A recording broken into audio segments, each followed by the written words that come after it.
Good song. I didn't think about it. So then, Akira, our main character, it's like, yo, I haven't chilled with people. I have this one friend named Kensho, and I want to see him again. The way it started is actually really cool. We're seeing the elites, so we're seeing people that are super powerful in the city, and they take care of the city, right?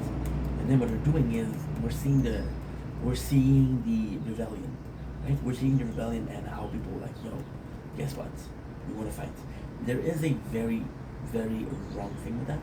The very wrong thing with that is that I would love to have. Is it going right now? Is it before Akira starts his journey begin? It's a bit of a problem now. We have people from the club and they resist. It's kind of cool because we're seeing people actually resist the war, which is not something that we see often. Now the fun thing with that is everybody loses. Everybody gets killed except for one person. It's one person that we don't know how they're gonna afterwards. I haven't seen him again. I haven't seen them again. And Akira comes in and it's like, holy shit, this place is a mess. Now we're confirming that this is Shibuya. So if you played Persona, you know that Shibuya is like Tokyo. We have him growing a beard, which is again him being young, which is cool. But the beard doesn't grow, so he draws a mustache. The cool thing with that is, for the beard, there's a couple of ways to see it. The first way to see it is the fact that he's bored. He's looking for activities to do, which is kind of normal. The second way you can see it is, well, guess what? The epoch is actually pretty boring, but there's not a lot to do. Like, you're gonna have priority things to do, but you also wanna have fun. For him, growing a beard is fun. So you're gonna go take a shower, and then his phone is gonna ring, and for some reason the internet is back on, and you receive message, and you receive message. They haven't opened for years. One of the messages is Kensho. He said, oh, I miss Kensho. I'm gonna talk to Kensho. And Kensho's like, yo, I'm alive. I'm there. And then Akira's like, yeah, I'm gonna come and get you. No, don't come here. It's dangerous here. The cool thing with Akira is, in the first one, we saw him. And it was fucking funny because he's the guy who gives shit to Akira to say, hey, guess what? My job is amazing. Your job sucks. Right? And Akira was like, fuck you, dude. I hate you. But actually, Kensho's a good guy. Even though he lied about his job and he's like, no, my job sucks. I just wanted to make myself look interesting. Kensho has money. So he ends up into a whorehouse. And a whorehouse is like, yo, he's in the bondage room. So there's something which he's attached. And then he's like, we're seeing the part where he's bragging about his job, he's bragging about his life and about his girlfriend. Akira gets mad at him. And Akira's like, you feel bad about it. Like, I'm gonna save you. I'm gonna save you. He's gonna save you. It's kind of cool because Akira goes to save his friend. Now, ultimately speaking, it's also a very powerful trope because with his friend with Akira, this is actually a really important moment. So this is Akira. We don't know how many friends that he has.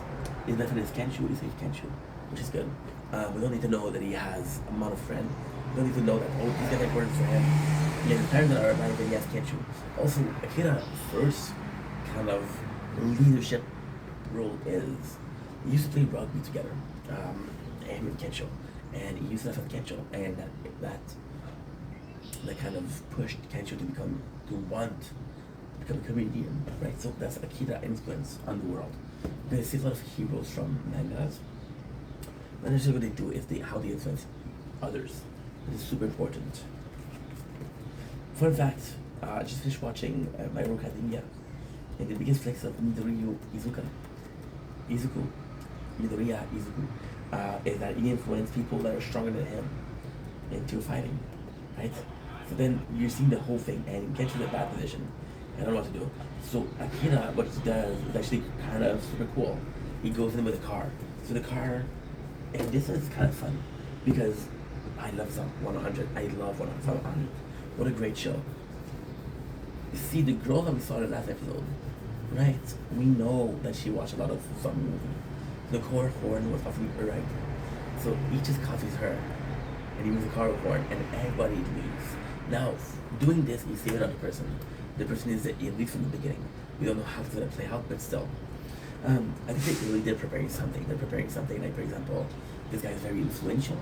He's gonna have his own journey for the good, which is all thanks to Akira. So they go from building and they jump, the building to save themselves. Because the zombie cannot jump, and Akira jump, and he makes it, he's telling me, can't you jump? So she's like, no, I can't, bro. I'm an asshole, I'm a loser. I told you my job is this. And then Akira said, what you want to do? I want to become a comedian. So they said, jump and make me laugh. So Kenshu gets naked, which is for him funny. He didn't succeed, he jumps, they party, and they have some beer. It's actually a really wholesome moment. See, I'm gonna get some hate for that, but Akira and Kenshu have a lot of pro moments, which is kind of cool because we like the pro moments.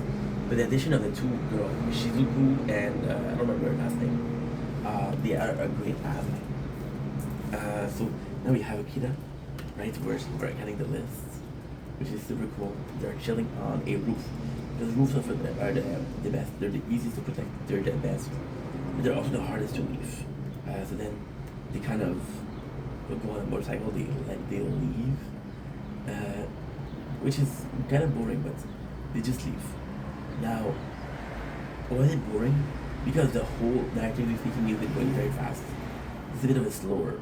Now, ultimately speaking, there's a narrative aspect to it, which is kind of interesting. Are they slower because Kensho is slowing them down?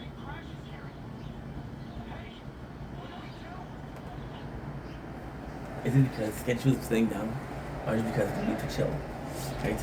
Now, there's another person driving, which is kind of fucking cool because it's a zombie, and now he's faced with a situation of, see, it's nice because, and season 1, episode 3, episode 4, which was Flight Attendant of the Dead, he goes to the city, and he finds that the situation is kind of dire, and he's like, okay, well, there has to be a survivor in the city. The city is huge, right? So he doesn't know where to go, and you see that half of them been blocked out by zombies. So then it's the first time where, like, I don't know what to do, but I have to figure out something. So you're gonna see Akira being kind of smart. What he does is he wants to buy a house in an elementary store, which is filled with people surviving. And I think it's funny because they're flight attendants. So this is again with the Japanese culture. So the Japanese culture apparently, flight attendants are like models or like shit like that. So they really wanted to go. Now it's kind of cool because Akira wanted a girlfriend. This is to start with Kensho being very popular with the girls, Akira being not being, and Akira's like, oh, I'm gonna make a girlfriend. And this slowly makes a girlfriend. So he had the flight attendant, and at the same time, what happened is, attendants, one of them is bitten. So she's like, okay, well, I'm gonna transform. Right? I am gonna transform. Which is nuts because everybody gets transformed. Kensho actually managed to have sex, which is kind of cool. But at the same time, it kind of sucks because this is, how can I say that? This is picture perfect. You want the character to be happy. But then you meet a potential girlfriend like, holy shit, like, right? And then it's Dom on 100. I don't know if it's intentional. It's just think that's very smart. So intentionally, if they did that, it was very smart. Otherwise, it's just lucky.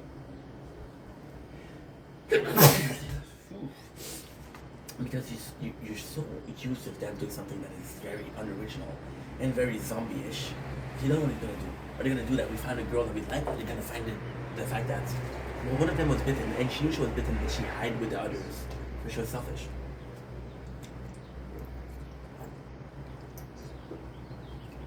You know? And that's what happened.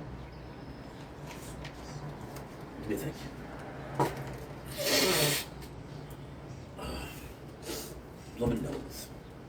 Blowing nose. They're just talking. And it's kind of cool because Akira's like, yo, I have a girlfriend. Now, the most important part here is Akira, now, he doesn't have a job for a couple of episodes, and then talk about his past and how much he hated it. It's funny because he talks about his girlfriend, right? He talks about his girlfriend. The air flight attendant, she said, herself, like, there's no hope for me to survive. There's just no hope. And it's like, okay, well, I'm off, and the attendants are gonna move on. But at the same time, the flight attendant, before she expressed herself, she said, I had a dream. And the zombie apocalypse is destroying us. So then, this is important because what I didn't express yesterday that I should have expressed is the fact that Akira's list isn't full. It's not completed. So during the show, he has it all. Right? We got Evil the Dead episode 5, one of my favorite episodes. We're seeing Akira being younger and being strong and having to protect people, but then he's not strong physically, he's strong mentally, right? So then Akira is like, yo, I could have saved those guys then if I knew, right? I want to save people. That's my dream. So the problem with Akira is, and it's a normal problem. The problem is his motivation is a list of 100, right? If he survived like a year, he can easily do 100 things.